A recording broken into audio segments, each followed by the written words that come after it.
17th sign.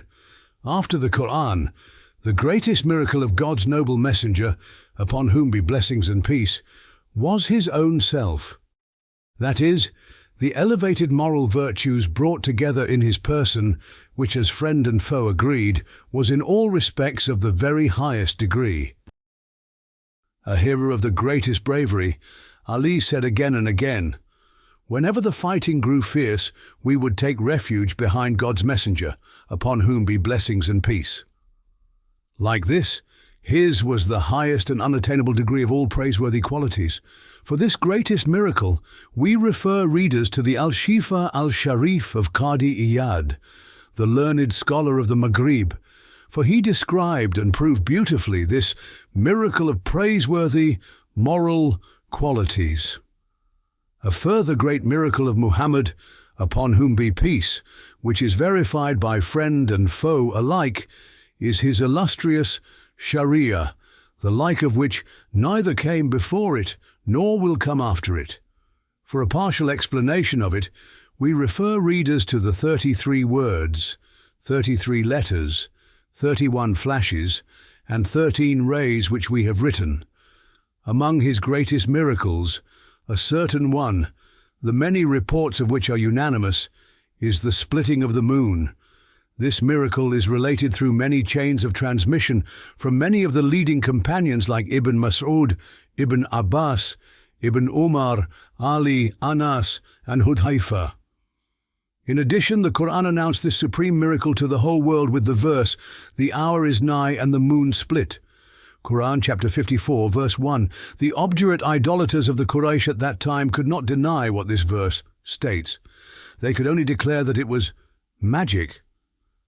That is to say, the unbelievers also confirm the splitting of the moon as certain. For this supreme miracle, we refer readers to the addendum of the 31st word.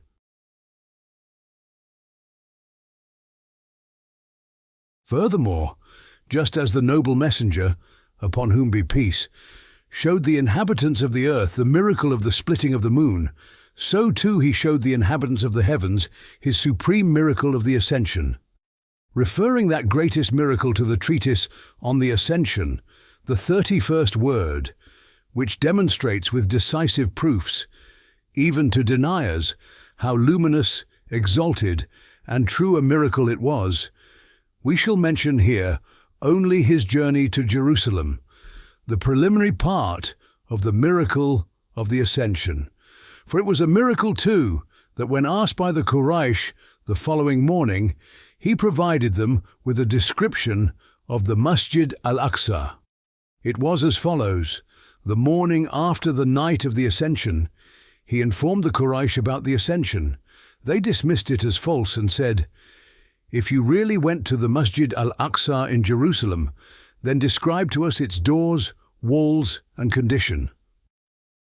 The noble messenger, upon whom be peace, later said, "I was annoyed by their question and denial in a way that I had never been annoyed before. Suddenly, God Almighty lifted the veil between me and the Masjid al-Aqsa and showed it to me. I looked at it and saw and described it." Then the Quraysh understood that he was giving the correct and complete description. God's noble messenger, upon whom be peace, also told them, "During the journey, I saw one of your caravans.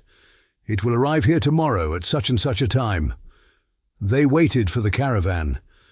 It was delayed for an hour, so in order that the messengers, upon whom be peace, prediction should be right, the sun was arrested for an hour, as is confirmed by those who investigated the event. That is to say, in order to prove what he said was right, the earth stopped its journeying, its duty, for an hour, and its immobility was shown as the sun being arrested in its motion.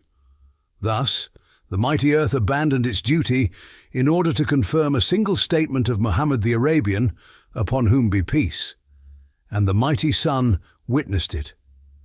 So you may understand how unfortunate are those who do not affirm him nor obey his commands, and how fortunate are those who affirm him and say, "We have heard and we obey." Now offer praise and thanks to God for Islam and belief.